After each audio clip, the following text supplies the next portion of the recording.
ठीक है। ओके। ठीक है चलो। पता है क्या होता है कि एक शिक्षक में, आजकल के शिक्षक क्या होता है कि, मतलब टू बी वेरी ऑनेस्ट मैं आपको बता रहा हूँ कि हमारे कुछ ऐसे शिक्षक होते हैं जो एक समय पढ़ाते हैं, जो लोगों के बीच में जा रहे होते हैं। ठीक है। भगवान की दुआ से मैं भी उन्हीं में से एक हूँ। तो हमारे पास जो इनकम होता है, कई बार कुछ टीचरों के पास बहुत ज़्यादा आ जाती है, मेरे पास तो उतनी खैर नहीं आती है। बट टीचर्स को कई बार सेलिब्रिटी फील होने लगता है।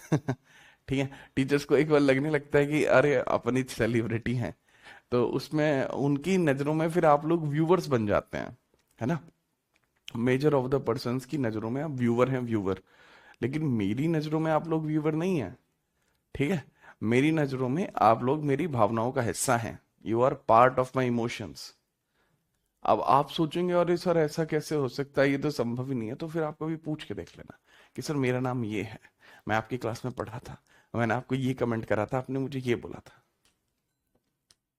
आप यही बता देना कि आपने ये कमेंट करा था, मैं खुद बता दूंगा कि मैंने क्या बोला था। ठीक है चलो। क्योंकि भाई मैंने भी एक बहुत लंबा अरसा आप जहां पे हैं यहाँ पे गुजारा है। ठीक है। एक लंबा अरसा मैंने गुजारा है ऑनलाइन क्लासेस में। मैं समझ सकता हूं कि वहां से कमेंट करते हुए सामने वाले शिक्षक को देखना कैसा हो सकता है। दूसरा, आपने एक बहुत सारे शिक्षकों को सुना होगा कि वो किस बैकग्राउंड से आते हैं, किस बैकग्राउंड से नहीं आते। ये भी आपने बहुत सारे शिक्षकों को सुना होगा कि अरे हम बहुत ऐसे बैकग्राउंड से आते हैं। आप उठा के देख लेना, more than 95% of the teachers अच्छे खासे बैकग्राउंड से आते हैं। क्योंकि बेटा बोर्ड लगवाने के लिए भी पैसा लगता है, और ये बोर्ड जो लगता है 3-4 लाख रुपए में लगता है। सिर्फ बोर्ड, सिस्टम वगैरह लगाते हैं तो 5-6 लाख लग जाते हैं। तो they come from a very plenty good background. लेकिन मैं जिस जगह से आता हूँ, कभी अगर मेरे बारे में आप जान पाएंगे कि मैं कहाँ से आया हूँ, तो आपको मुझ पे ज्यादा प्राउड होगा कि सर सच में क्या वहां उस जगह से यहाँ तक आना संभव था। तो मैंने कहा भाई मुश्किलें तो बहुत थी, पर संभव तो था, संभव तो करके दिखाया। ठीक है। तो चलिए स्टार्ट करते हैं चीजों को बगैर परेशानी के।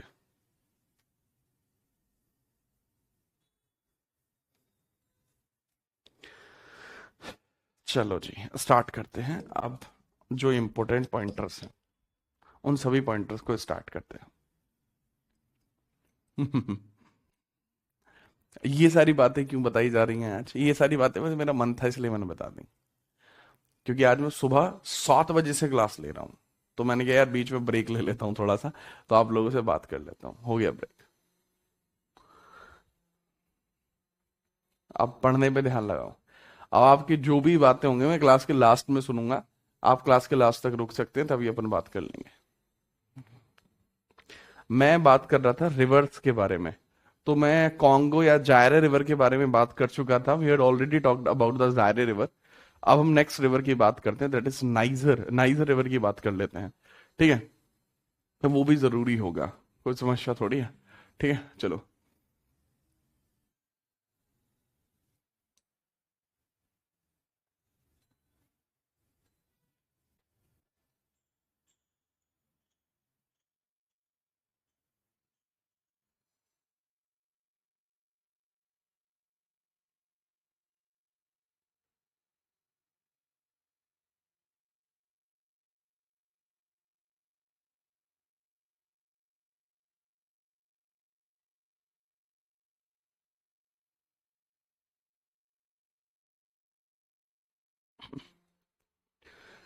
यहां से आगे हम आगे बढ़ते हैं हमारी नाइजर रिवर के बारे में। अब यहाँ जायरे रिवर को तो मैंने ऑन द स्लाइड बता दिया, पर नाइजर रिवर के बारे में क्या करते हैं, नाइजर रिवर को मैं हैंड रिटन फॉर्मेट में ही बताता हूं जैसे मैं आगे बताता रहा हूं। तो बहुत ध्यान पूर्वक हम क्या करते हैं कि यहाँ पे बनाते हैं जो अपनी नाइजर रिवर है। ठीक है। Here we draw the Niger river.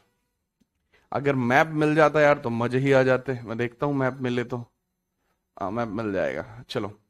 तो मैप को हम यहाँ इंसर्ट करते हैं।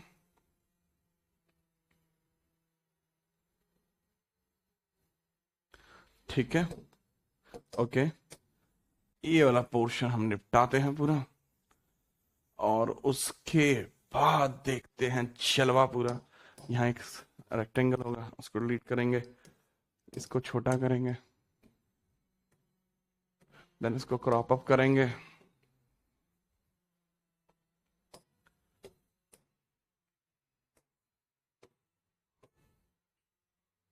ठीक है, फिर इसको करेंगे बैकग्राउंड क्लियरेंस। ठीक बात है, चलो जी स्टार्ट करते हैं। यहां से आगे हम स्टार्ट करते हैं नाइजर रिवर के बारे में, जिसको हम ऑयल या पाम रिवर भी कहते हैं, मतलब तेल की नदी। किसको बोलते हैं हम? नाइजर रिवर को बोलते हैं। नाइजर रिवर को ही तेल की नदी कहा जाता है। अभी हम उसका ही डिस्कशन करना यहाँ पर शुरू करते हैं। इसके कलर को हमने सॉलिड व्हाइट कर लिया है। रिवर का नाम है नाइजर। इसके बारे में पूरी जानकारी आप याद रखना। नाइजर रिवर, इस नदी को कहा जाता है नाइजर नदी। नाइजर नदी इसको कहा जाता है। अब इस नाइजर नदी को समझिएगा कि खास क्यों है। ठीक है, देखो, जो नाइजर रिवर होती है, नाइजर, इसको रिवर मतलब इसको ऑयल या पाम रिवर भी बोलते हैं। ऑयल या पाम रिवर भी इसको बोला जाता है। इसको ऑयल या पाम रिवर भी इसको यहां पर बोला जाता है। ये निकलती कहां से? इसका उद्गम व मुहाना कहां पर है? सर ये निकलती है जो आपका फोर्टा डायलोन हाईलैंड है, आपका फोर्टा जालौन का पठार है आपका, जो गिन्नी के जस्ट ऊपर आपको देखने को मिल जाएगा। यहां आप यहां देखेंगे इस वाला क्षेत्र, तो इस वाले क्षेत्र में आप समझना, ये नीचे जो मोल्डिंग पोर्शन है, इस वाले पोर्शन की हम बात करते हैं, नीचे जो पूरा मोल्डिंग पोर्शन है, दिस इज गिन्नी। और ये आपका गिन्नी के जस्ट ऊपर ये जो लैंड है आपकी, ठीक है, ये जो लैंड है आपकी, दिस इज फोर्टा जालौन प्लेटू। इसको बोलते हैं फोर्टा जालौन। हिंदी में लिखने का तरीका जो है इसका, फूटा लिखते हैं इसको, फूटा। ठीक है, इंग्लिश में FWT है। फूटा जालौन के पठार से निकलती है, फूटा जालौन से निकलती है, फूटा जालौन से निकलती है, फूटा जालौन। तो फूटा जलौन क्या है सर? फूटा जलौन आपको एक जगह देखने को मिल जाएगी। ठीक है, याद रखेंगे। हाँ, डी से शुरू होती है, फूटा डी, पर डी साइलेंट होता है, डिजलॉन होता है आपका। और यहां से निकलती है, और ये कहाँ गिरती है सर? यहां सीधा जाती है और गिन्नी की खाड़ी में गिर जाती है। और गिन्नी की खाड़ी कहां पर है सर? यहां से निकलेगी ये रिवर और ऐसे फ्लो होके लगभग यहां गिर जाती है। इसको कहा जाता है कि सर दिस इज खाड़ी ऑफ गिन्नी, दिस इज खाड़ी ऑफ गिन्नी, यानी इसको हम गिन्नी की खाड़ी बोल सकते हैं। ज्यादा निकाल दी, लगभग यहीं पर गिन्नी की खाड़ी में गिर जाती है river. This is Gulf of Guinea, this is Gulf of Guinea, Gulf of Guinea, Guinea. तो गिन्नी की खाड़ी है ये, यही है भाई जी आपकी गिन्नी की खाड़ी, यही है आपकी गिन्नी की खाड़ी जो हमें यहां समझ में आएगी। यही है गिन्नी की खाड़ी। अच्छा, इसके बारे में हम समझेंगे क्या मसला है आपका। मैंने बता दिया ये ऑयल या पाम रिवर आपकी होती है। ठीक है, याद रखना। इसका जो आकार है वो बूमरैंग का शेप होता है। जब ये समुद्र में गिरती है तो वहां पेट्रोलियम के भारी भंडार हैं। ठीक है, जहां ये गिरती है, यहां पे गिरती है, यहां पेट्रोल के काफी अच्छे खासे भंडार हैं। तो यहां जहां गिरती है यहां पर पेट्रोल बहुत अच्छा खासा है। यहां आपको पेट्रोल मिनरल्स आपको देखने को मिल जाएंगे, पेट्रोल मिनरल्स आपको यहां देखने को मिल जाएंगे इस क्षेत्र में जहां ये गिरती है। ठीक है, याद रखना। इसका जो बेसिन है जहां पे ये बहती है, यहाँ चावल और बाजरा अच्छा खासा हो जाता है।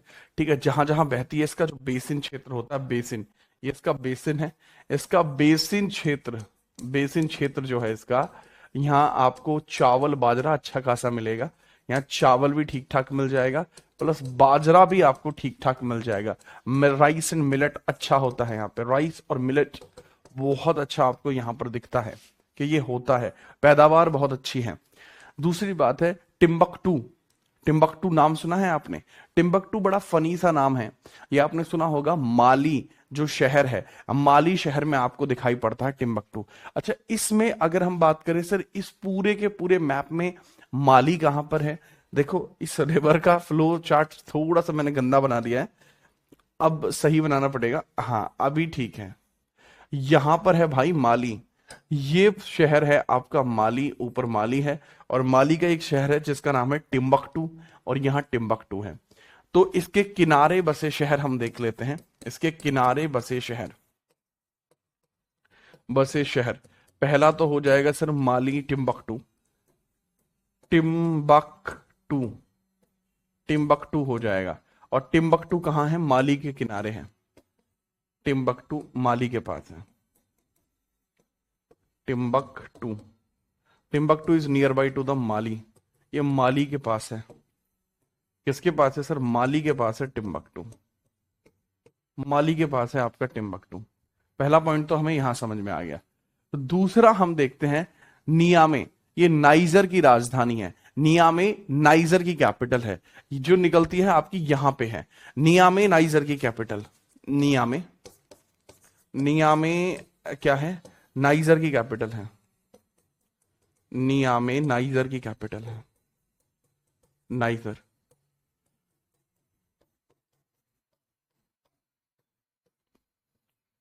जो नाइजर देश है इसकी कैपिटल हो जाती है नियामे। इसके अलावा बमाके, लोजाको, लोजोका, लोजोका आप याद रखना, लोजोका, लोजोका। तो लोजोका क्यों याद रखना है? क्योंकि भाई लोजोका आपका शहर है जो नाइजीरिया में है, लोजोका आपका शहर है नाइजीरिया, ये वाला शहर ये वाला कंट्री नाइजीरिया, लोजोका नाइजीरिया में है, नाइजीरिया में है, तो इसलिए फेमस है। ठीक है, नाइजीरिया का शहर यहां पर भी है। इस पर आपको नाइजीरिया का कैची बांध है, मरकला, मरकला बांध भी आपको देखने को मिलता है, मरकला माही, मरकला जो है माली में है। इस पे डैम है कैची और मरकला, नाइजर रिवर पे डैम भी आपको देखने को मिलते हैं, डैम, बांध भी हैं। बांध कौन कौन से? एक तो हो जाएगा सर आपका कैची, और एक हो जाएगा मरकला, एक हो जाएगा मरकला, मरकला याद रख सकते हैं, कैंची और मरकला। कैंची आपका कहां पर है? कैंची के बारे में आप याद रखना कि सर जो कैची वाला क्षेत्र है नाइजीरिया में है और मरकला माली में है, ये नाइजीरिया में है, एरिया में है, और ये माली में है। ठीक है, दिस इज एट माली। तो ये पॉइंट आपको दो तरीके से हो जाएंगे। तो ये हमें पता लगता है कि सर नाइजर रिवर आपकी कहां से कहां तक है, नाइजर रिवर के आप बढ़िया तरीके से जान पाएंगे। अच्छा, इसके बाद एक रिवर होती है जिसको जॉम्बेजी बोलते हैं, और जॉम्बेजी के साथ साथ आपको देखने को मिलती हैं कुछ और नदियां, जैसे लिम्पोपो है, ऑरेंज है। ठीक है, तो दीज आर लाइक कुछ और रिवर भी हैं, जैसे जाम्बेजी रिवर है, ये इंपॉर्टेंट है क्योंकि हिंद महासागर में गिरने वाली अफ्रीका की सबसे लंबी नदी जॉम्बेजी है। ठीक है, कहां से निकलती है? जाम्बिया नाम के देश से निकलती है। कहां से निकलती है सर? जाम्बेजिया नाम के देश से निकलती है। जाम्बेजिया बड़ा छोटा सा देश आपका हो जाएगा, और तंजानिया के जस्ट नीचे, अंगोला के जस्ट साइड में जाम्बेजी आपका जाम्बिया हो जाएगा, वहां से निकलती है, और सीधी कहां गिरती है? हिंद महासागर में गिरती है। ठीक है, चलो मैं बताता हूं इसको नेक्स्ट पेज पर। इस वाले पेज पे मैं बता सकता हूं आसानी से। दोबारा से मैंने इसका कलर जो है ना थोड़ा सा व्हाइटिश कर लिया। अब यहां से मैं नदी कौन सी बता रहा हूं, पहले जॉम्बेजी नदी, एक एक करके बता रहा हूं। Zambezi, Zambezi river, Zambezi, Zambezi निकलती कहां से? एक कंट्री आपको देखने को मिलेगा जाम्बिया। ठीक है, ओरिजिन इसका जाम्बिया में है, ओरिजिन इसका कहां है? जाम्बिया में है, जाम्बिया कंट्री है। अब जाम्बिया कहां है आपको ये समझने में थोड़ी सी दिक्कत हो सकती है। देखो, कुछ कंट्रीज तो आप जानते हैं, this is Namibia, South Africa, Botswana, simple है। बोत्सवाना के ऊपर जिम्बाब्वे, ठीक है, जिम्बाब्वे के ऊपर जाम्बिया, ये क्षेत्र है Zambia, this area is Zambia. और ये पूरा ऐसे ऐसे मैप बनता है इसका जाम्बिया का, दिस इज जाम्बिया, ये क्या है मेरे लाल? This is Zambia. अब ये जो निकलती है, तो यहां से निकलती है, लगभग यहां से निकलती है, और इसका फ्लोइंग पैटर्न है कुछ ऐसा। ठीक है, और ऐसे होते हुए तब ये मोजाम्बिक में जाएगी और फिर ये नीचे गिरेगी। यहां से होती है, ये अगला कंट्री है मोजाम्बिक, और तब ये गिरेगी यहां पर हिंद महासागर में। मैंने आपको क्या बताया, ये कौन सा कंट्री है? दिस इज जिम्बाब्वे, ये जिम्बाब्वे है, जिम्बाब्वे को ब्लूइश बना लेता हूं, ये जिम्बाब्वे है भाई जी। और ये कौन सा? दिस इज जाम्बिया, रेडिश वाला जो है अपना पोर्शन, ये जाम्बिया का है। तो आपको एक बात तो समझ में आ गई होगी कि सर जाम्बिया से निकलती है, लेकिन ये बॉर्डर पे बहती है, जिम्बाब्वे और जाम्बिया के बॉर्डर पे बहती है। तो यह जिम्बाब्वे, जिम्बाब्वे व जाम्बिया के बॉर्डर पर बहती है, जाम्बिया बॉर्डर पर बहती है, बॉर्डर पर बहती है, पर बहती है, बहती है। तो ये कहां बहती है सर? जिम्बाब्वे और जाम्बिया बॉर्डर पर। तो इट इज ओरिजिनेटेड या it is flow through. Flow through कहां से है इसका? Flow through. तो सर इसका फ्लो थ्रू आप देखेंगे कहां कहां से है। फ्लो थ्रू, फ्लो थ्रू कहां से है इसका? इसका फ्लो थ्रू कहां पे है? तो इसका फ्लो थ्रू आपको दिखाई पड़ेगा तो वो जिम्बाब्वे और जाम्बिया के बॉर्डर पर है, और फिर मोजाम्बिक में जाती है, और मोजाम्बिक के बाद ये नीचे गिर जाती है। ठीक है। तो दिस मैं इसको थोड़ा और डेप्थ में यहां से एक्सप्लेन कर पाऊंगा अच्छे से। देखो भाई, ये वाला कंट्री है जाम्बिया, ये वाला कंट्री है जिम्बाब्वे, ये वाला कंट्री है मोजाम्बिक, ये है मेडागास्कर द्वीप, ये है आपका हिंद महासागर, दिस इज इंडियन ओशियन। अब ये रिवर ओरिजिनेट होती है यहां से, ये इसके बॉर्डर पे फ्लो होती है जिम्बाब्वे और जाम्बिया के, फिर मोजाम्बिक में जाती है, मोजाम्बिक के बाद नीचे गिर जाती है। तो ये पूरा इसका फ्लो चार्ट हुआ, ये पूरा इसका फ्लो चार्ट हुआ। ठीक है। अच्छा, इसके प्रसिद्ध जो विक्टोरिया वाटरफॉल है वो यहीं पर है। विक्टोरिया वाटरफॉल जो आपको दिखाई पड़ता है वो यहीं पर है, जिसकी खोज डेविस लिविंगस्टन ने करी थी। डेविस लिविंगस्टन वही आदमी है जिसने इस पूरे महाद्वीप को अफ्रीका नाम दिया है। तो यहां पे आपको ये जरूर पता लगेगा कि सर इस पे एक प्रसिद्ध जलप्रपात है विक्टोरिया वाटरफॉल, इसी पर है। जो यहाँ का वर्ल्ड फेमस विक्टोरिया वाटरफॉल इसी पर है, वाटरफॉल यही है। Waterfall is at this river. Victoria जलप्रपात यही है, विक्टोरिया जलप्रपात, विक्टोरिया जलप्रपात, विक्टोरिया जलप्रपात आपका यहीं दिखाई पड़ेगा। विक्टोरिया जलप्रपात आपका यहीं दिखाई पड़ेगा आपको। दूसरा पॉइंट यहां आता है कि सर ठीक है, विक्टोरिया जलप्रपात तो आपने दिया, बता। मैं कि हाँ भाई, विक्टोरिया जलप्रपात तो मैंने दिया, बता। लेकिन भाई इसमें आप ये समझना कि सर इसकी खोज डेविस लिविंगस्टन ने करी है। तो विक्टोरिया जलप्रपात की जो खोज है, इसकी जो खोज है या डिस्कवरी है, वो किसने करी है? इसकी डिस्कवरी किसके द्वारा की गई है वो बता दीजिए सर। इसकी जो खोज है या यूं इसकी जो डिस्कवरी है वो डेविस लिविंगस्टन ने करी है, डेविस लिविंगस्टन के द्वारा की गई है। डेविस लिविंगस्टन, लिविंगस्टन इसकी डिस्कवरी करते हैं, डेविस लिविंगस्टन के द्वारा ही इसकी खोज की गई है। That is very important. ठीक है। इस पे भी दो बांध है, करीबा और कहेरा, दोनों मोजाम्बिक में, बट जरूरी नहीं है। तो ये दो हो गई। अच्छा, इसके बाद हम बात करते हैं कुछ और रिवर भी हैं। ठीक है, जो आपको देखने को मिलती है, जो फेमस है यहाँ पर। ठीक है, याद रखना, जो यहाँ पर फेमस आपको देखने को मिलते हैं उनके बारे में भी हम समझते हैं। तो उनको अगर आप देखेंगे तो अब देखो, कंट्री तो आपने कई सारे देख लिए, राइट। अब ये बताओ, साउथ अफ्रीका के किसी रिवर को आप जानते हैं? तो आपका आंसर आएगा कि नहीं सर, साउथ अफ्रीका में तो इतनी खास रिवर को नहीं जानते। ऑरेंज रिवर साउथ अफ्रीका की है, लिम्पोपो रिवर साउथ अफ्रीका की है। These both rivers are from South Africa, Limpopo and आपकी ऑरेंज। अब मैं उन्हीं दोनों के बारे में बात कर लेता हूं। दो रिवर्स हैं जो साउथ अफ्रीका की हैं, reverse of south Africa. Reverse of south Africa है दो आपकी, रिवर्स ऑफ साउथ अफ्रीका। अब साउथ अफ्रीका की कितनी रिवर है? मैंने बताया दक्षिण अफ्रीका की नदियां हैं ये, दक्षिण अफ्रीकी नदी, दक्षिण अफ्रीका की नदी, अफ्रीका रिवर। तो दक्षिण अफ्रीका के रिवर्स का अपन करते हैं थोड़ा सा डिस्क्लोजर, थोड़ा सा इसके बारे में ज्ञानवर्धक बातें। पहली है ऑरेंज और दूसरी है लिम्पोपो। पहली है ऑरेंज, ऑरेंज रिवर है, दूसरी है लिम्पोपो। दूसरी कौन सी है भाई? लिम्पोपो। लिम्पोपो जरूरी है, लिम्पोपो, लिम्पोपो जरूरी है। लिम्पोपो साउथ अफ्रीका में है। तो हमें पहला तो ये निकलता है, कहां से निकलती है सर? अब मैं ये समझना, निकलती है तो साउथ अफ्रीका से है। ठीक है। देखो, खोज भी लिम्पोपो की एक बहुत जरूरी आदमी ने करी है, लिम्पोपो को जानना भी बहुत जरूरी है। वैसे इसका मैं बता दूं, ये आपके ड्रिक्स माउंटेन से निकलती है और अटलांटिक सागर में गिरती है। जो ड्रेक्स माउंटेन आपके यहां कहीं है, यहां से निकलती है, ये कहां गिरती है, इधर गिरती है। तो इसके बारे में मैं आपको बताता हूं। ड्रेक्स, इसका ओरिजिन है ड्रेक्स माउंटेन। ड्रेक्स mountain, mountain.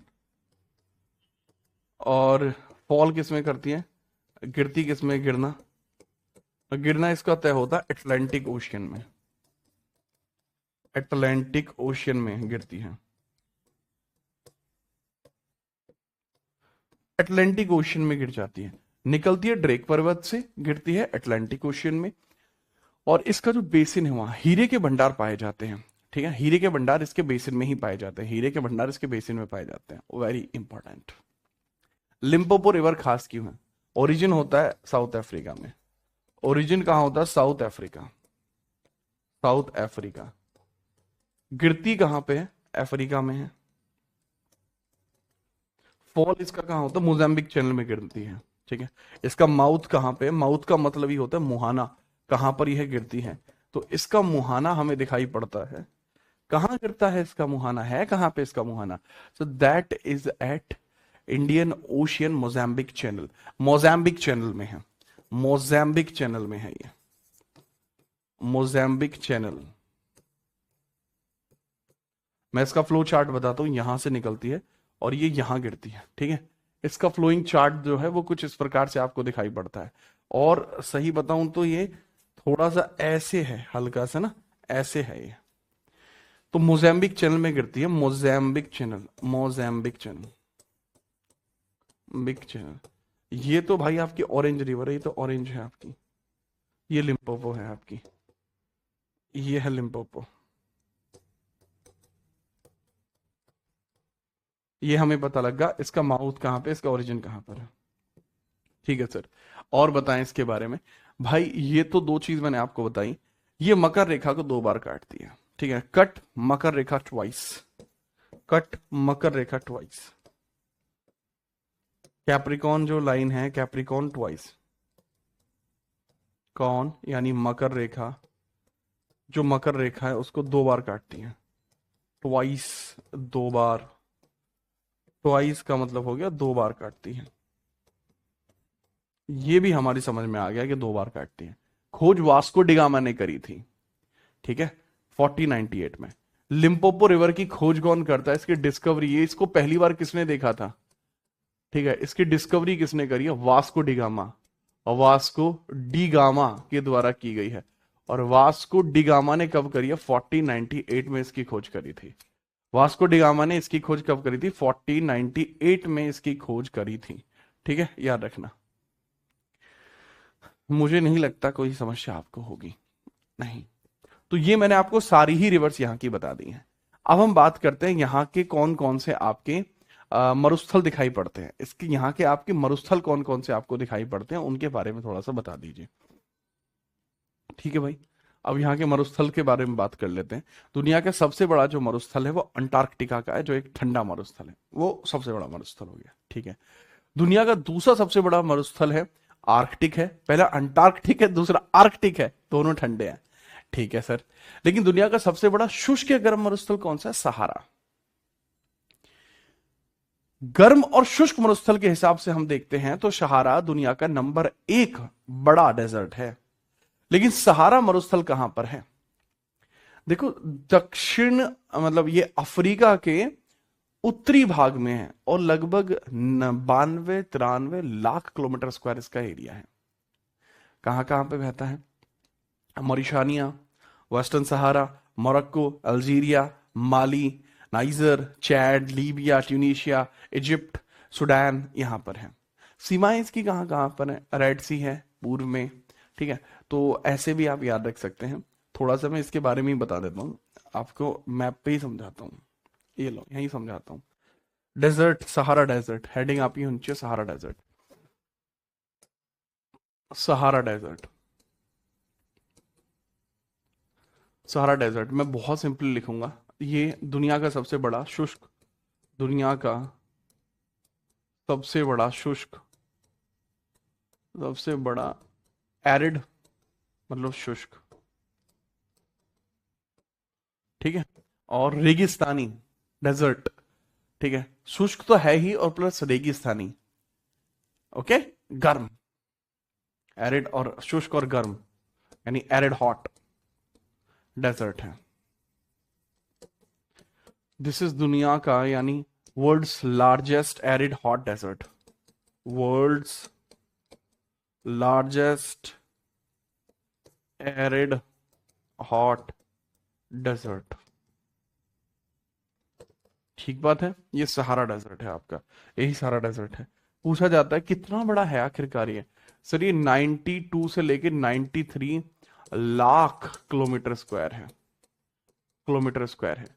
कितने कंट्रीज में विस्तार है इसका? 11 नेशंस है, 11 कंट्रीज में फैला हुआ है, 11 कंट्रीज में फैला हुआ है। ठीक है, इसके आसपास बॉर्डर कैसा है, या फिर ये 11 कंट्रीज आपको कौन कौन सी दिखाई पड़ती हैं ये भी बताइए।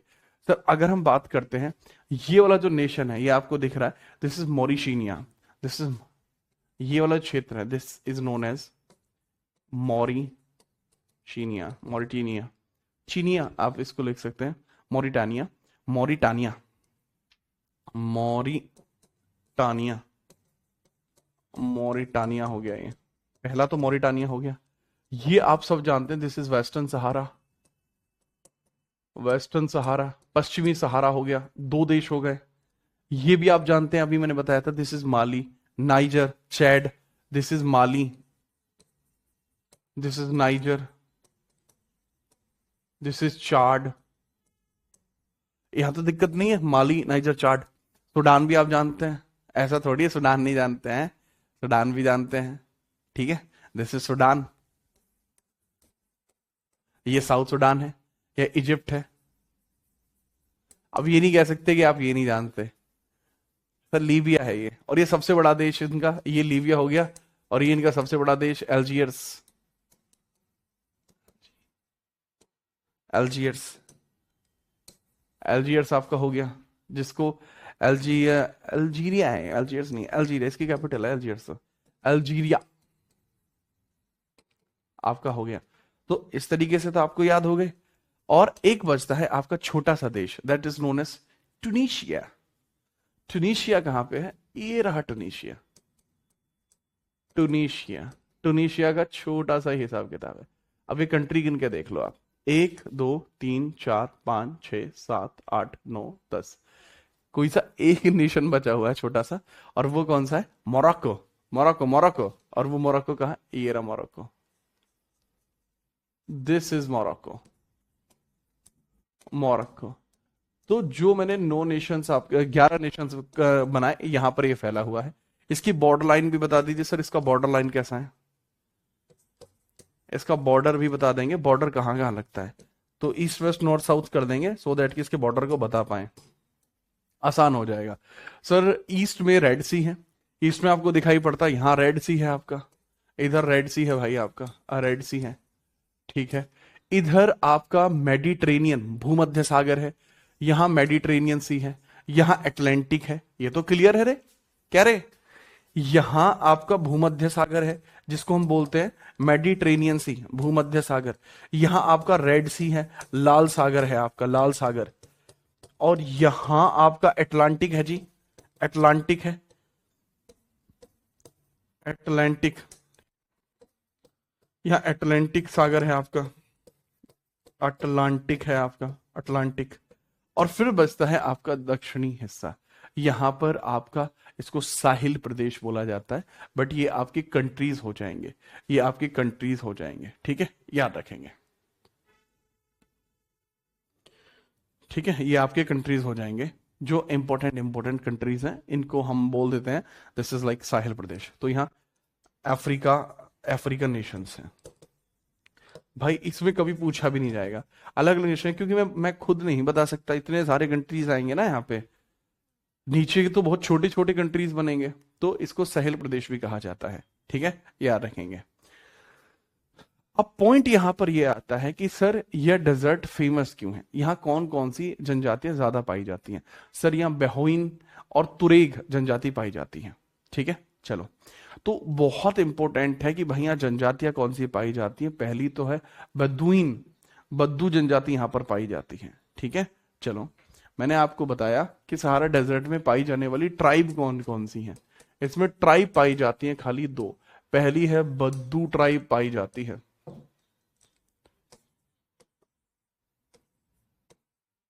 बद्दू, इंग्लिश में इसको लिखा जाता है बदुइन। बदुइन इंग्लिश में लिखते हैं इसको, हिंदी में बद्दू लिखते हैं। बेदुइन इसको बोलते हैं इंग्लिश में। दूसरा भाई रे इधर पाई जाने वाली ट्राइब है तुरेग, वो फेमस है। तुरेग पेपर में पूछी हुई है बहुत बार। तुरेग जनजाति पाई जाती है, तुरेग। तुरेग जनजाति यहाँ पाई जाती है, बहुत पाई जाती है, ऐसा नहीं कम पाई जाती है। ठीक है चलो। अच्छा यहां पर हम बात करें, ये जो नीचे का हिस्सा है जिसको साहिल प्रदेश कहते हैं, ये अफ्रीकन नेशंस को साहिल प्रदेश के नाम से भी जाना जाता है। इनको हम साहिल प्रदेश भी बोलते हैं, इनको हम साहिल प्रदेश बोल देते हैं। ठीक है, दीज आर नोन एज साहिल प्रदेश। और यही जो साहिल प्रदेश है, इंग्लिश में लिखते हैं साहेल रीजन। साहेल रीजन, यहाँ शिकारी निवास करते हैं। ये जो भूमि है साहिल प्रदेश की, इसको कहा जाता है द लैंड ऑफ हंटर्स। इसी को हंटर लैंड कहा जाता है। इसी को हम बोलते हैं द लैंड ऑफ हंटर्स। शिकारी भूमि है ये, यहाँ शिकारी पाए जाते हैं। शिकारी भूमि है, इसी में पाए जाते हैं आपके शिकारी, द लैंड ऑफ हंटर्स। बात खत्म होती है इसकी। फिर हम बात करते हैं किसके बारे में। सर ये तो आपका हो गया जो इसके ऊपर की तरफ बसा हुआ डेजर्ट है। ठीक है चलो। अब इसके बाद हम आगे बढ़ते हैं और आगे हम देखते हैं किसके बारे में, कालाहारी डेजर्ट के बारे में। कालाहारी डेजर्ट के बारे में हम बात करते हैं। Next we will talk about Kalahari desert. कोई बच्चा चाहे इसका स्क्रीनशॉट ले सकता है। मुझे लगता है कि पहली बार आप सहारा डेजर्ट को इस लेवल पे पढ़ रहे हैं जिस लेवल पे मैं बता रहा हूं। आज से पहले शायद आपने मुश्किल हो कि आपने सहारा डेजर्ट को ऐसे पढ़ा हो। सच कह रहा हूं झूठ बोल रहा हूं, ये भी बताना। ऐसा होता है कि मैं किसी भी बैच में जब मैं पढ़ाता हूं तो मैं पहले पॉलिटी से स्टार्ट करता हूं, अगर कोई बिल्कुल फ्रेश बैच है। तो बच्चों को लगता है सर आपकी पॉलिटी का तोड़ नहीं है, सच में आपकी पॉलिटी जैसा पॉलिटी आज तक नहीं पढ़ी। भौकाल है सर, भौकाल है। अच्छा पॉलिटी में है भी कुछ ऐसा, क्योंकि पॉलिटी के मैंने तकरीबन 78-79 बैचेस खत्म कर रखे हैं। ठीक है, तो ये है एक पॉइंट। फिर मैं पढ़ाता हूँ उनको हिस्ट्री। फिर वो हिस्ट्री में कहते हैं सर क्या बात है सर, हिस्ट्री तो इसका मतलब आपका फेवरेट सब्जेक्ट हुआ। तो फिर वो अलग रहता है कि मैं नहीं भाई हिस्ट्री भी इतनी नहीं पढ़ाता मैं। फिर वो ज्योग्राफी पढ़ते थे, वो ज्योग्राफी में ऐसे कहते हैं। तो ऐसा रहा है। रीजन है कि मैंने मेहनत भी यार बराबर करी है ना। अभी हम देखेंगे कि इसमें हम नेक्स्ट की बात करते हैं, अगला हिसाब किताब देखते हैं हम इसमें। और अगला हम देखते हैं आपका Kalahari desert. Now we talk about Kalahari desert. यहां से हम कालाहारी डेजर्ट की बात करते हैं। Kalahari desert, Kalahari desert, Kalahari desert की बात करते हैं। कालाहारी, तो अगर हम कालाहारी डेजर्ट की बात करें तो ये दक्षिण की तरफ है, ये बहुत ज्यादा नहीं है। ठीक है, और बेंगुएला जो करंट है, ठीक है, ठंडी जलधारा है, ये यहाँ पर एक तरीके से देखा जाए यहाँ मरुस्थलीकरण का कारण बनता है। यहाँ बुशमैन जनजाति रहती है खाली। मैं आपको बता दूं जो लाइन कैप्रिकॉन लाइन है उसके आसपास है। बोत्सवाना साउथ अफ्रीका और नाइमीबिया में है ये। Botswana, Botswana, south Africa, south Africa और नाइमीबिया यहां पर है ये।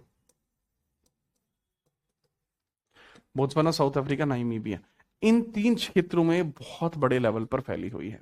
राइट, कोई समस्या? नाइमीबिया, बोत्सवाना और साउथ अफ्रीका। नाइमीबिया, ठीक है, बोत्सवाना और साउथ अफ्रीका। अब तक तो आपको ये सारे के सारे नेशन याद हो गए होंगे। ये मकर रेखा के, इसका बहुत ज्यादा एरिया नहीं है। इसका एरिया कितना है? बहुत ज्यादा नहीं है, 9 लाख किलोमीटर स्क्वायर है इसका एरिया। उसको 90 लाख से भी ज्यादा था। ठीक है, याद रखना। सबसे ज्यादा विस्तार इसका बोत्सवाना में ही है, ये भी आप याद रखेंगे। दूसरा हम पूछते हैं कि यहाँ पर जनजाति कोई सी पाई जाती है। ठीक है, याद रखेंगे। अब दूसरा पॉइंट इसमें यह भी है कि भाई जनजाति बता दीजिए, जनजाति कौन सी पाई जाती है? ट्राइब है बुशमैन, ट्राइब पाई जाती है बुशमैन। बुशमैन जनजाति यहां पाई जाती है। बुशमैन, बुशमैन पूछा भी गया है कि भाई बुशमैन जनजाति कहां पाई जाती है। आप बताएंगे कि भाई बुशमैन जनजाति जो पाई जाती है वो यहां पाई जाती है बुशमैन। तीसरा है कि मकर रेखा कहां से निकलती है। मकर रेखा ठीक इसके यहां से निकलती है, मकर रेखा बिल्कुल इसके ऊपर से निकलती है। मकर रेखा Capricorn line just above this, जो कैप्रिकॉर्न लाइन आपको दिखाई देती है, कैप्रिकॉर्न लाइन मकर रेखा, मकर जो रेखा आपको दिखाई पड़ती है जस्ट इसके ऊपर से निकलती है मकर रेखा, just above Kalahari, just above Kalahari, Kalahari के जस्ट ऊपर से निकलती है आपकी मकर रेखा, कालाहारी के जस्ट ऊपर से निकलती है मकर रेखा। ठीक है, याद रखेंगे। ठीक है। अच्छा, बुशमैन जनजाति अजीब सी क्यों है? देखो पता है, बुशमैन जनजाति खून पीती है। हम्म, बुशमैन जनजाति गायों का खून पीती है, जानवरों का खून पीती है। दूसरा, यहां डेजर्टिफिकेशन क्यों हो रहा है? Because of the Benguela current. Benguela जो करंट है वो यहां पे फैलता है, ठंडी जलधारा है यहाँ पे बेंगुएला, यहाँ पे जो जलधारा निकलती है, यहाँ ओशियन करंट जो निकलता है, ये कौन सा? बेंगुएला करंट है। तो बेंगुएला, एला, ए बेंगू बेंगुएला, एला, बेंगुएला करंट। बेंगुएला जलधारा की वजह से ऐसा होता है। बेंगुएला कैसी जलधारा है? ठंडी जलधारा है, और इसके ठंडे होने की वजह से जितनी भी नमी होती है वो इस सोख के ले आती है, और यहां वर्षा नहीं हो पाती। इस वजह से यह कैसा है आपका area? Sir this is arid. ये आपका सिंपल होता है। इसके अलावा आपके कुछ और मरुस्थल भी हैं, बट बिल्कुल जरूरी नहीं है। नामिन है, नुबेइन है, बट इंपॉर्टेंट नहीं है। ठीक है। अब लेक्स की बात करते हैं कि भाई लेक्स हैं, 3 4 5 लेक आपको देखने को मिलेंगी। पहली है लेक आपकी विक्टोरिया, दूसरी है लेक टेंगानिका। ये कुछ एक लेक्स आपको दिखाई पड़ जाएंगी। ठीक है, याद रखेंगे। तो उन लेक के बारे में भी थोड़ी सी बात कर लेते हैं। सर कौन कौन सी लेक्स आपको देखने को मिलती हैं? सबसे पहले हम लेक की बात करते हैं, विक्टोरिया लेक के बारे में। ठीक है, सबसे पहले जो हम डिस्कशन करते हैं वो विक्टोरिया लेक का डिस्कशन हम यहां पर करते हैं। कुछ एक पेजेस हैं जिनका शायद अभी निपटाया जाना थोड़ा जरूरी है, तो फिर हम लेक्स की बात आसानी से कर पाएंगे। ये लीजिए, यहां से लेक्स के बारे में अगर आप डिस्कशन करेंगे तो ये है लेक। इसमें बताना इसलिए जरूरी मैं समझ रहा हूं क्योंकि यहां पे आप कंट्रीज को थोड़ा और देख पाओगे, मैं तो बता ही रहा हूं, प्लस और देख पाओगे। लेक विक्टोरिया है, ये 3 देशों के बॉर्डर पर है, तंजानिया, केन्या और युगांडा। मैं पहले भी बता चुका हूं, अफ्रीका की सबसे बड़ी लेक है ये, दुनिया की दूसरी सबसे बड़ी जो है मीठे पानी की लेक है, इससे पहले सुपीरियर है नॉर्थ अमेरिका। ये विश्व की सबसे बड़ी ट्रॉपिकल झील है जो भूमध्य रेखा पर स्थित है। दिस इज ट्रॉपिकल लेक, और सिचुएटेड भी कहां पे है? 0 डिग्री इक्वेटर पे है। और इसी झील से आपकी व्हाइट नाइल निकलती है, मैंने बताया था। इसी से क्या निकलती है? आपकी सफेद नाइल निकलती है। ठीक है, तो ये आपकी हो जाएगी लेक, जिसको हम बोलते हैं basically this is lake Victoria. यही लेक विक्टोरिया है।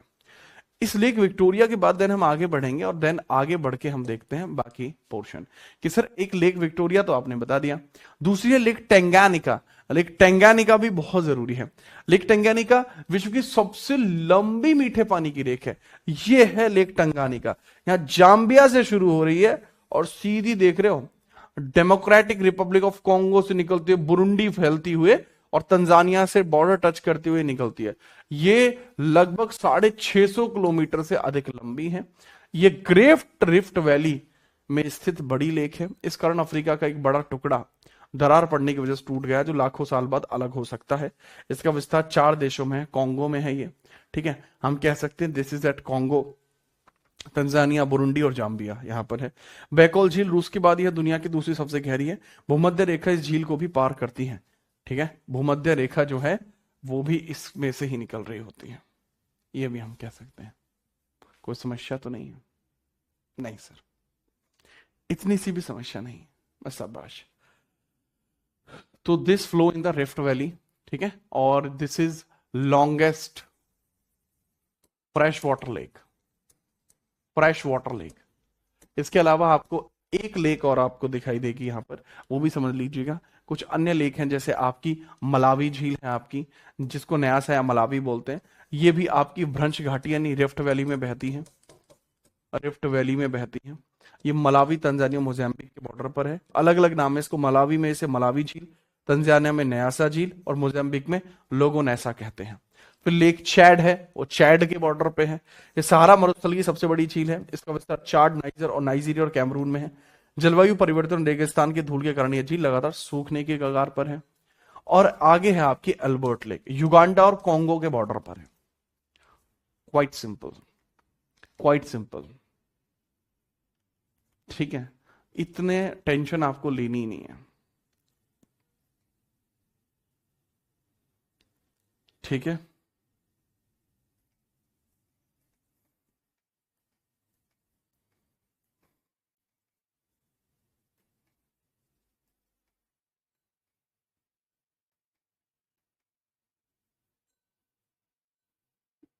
ठीक,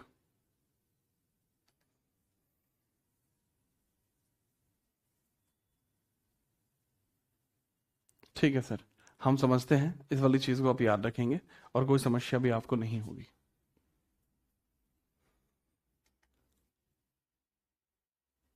इसके बाद का जो बचा हुआ पोर्शन है उसको आसानी से कल सैटरडे,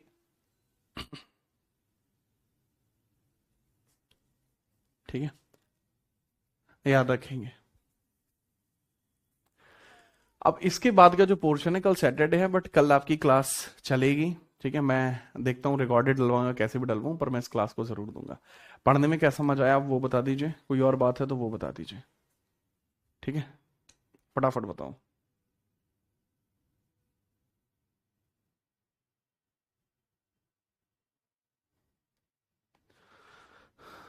चलो, आई गेस कि आपको पूरे मजे आए हैं।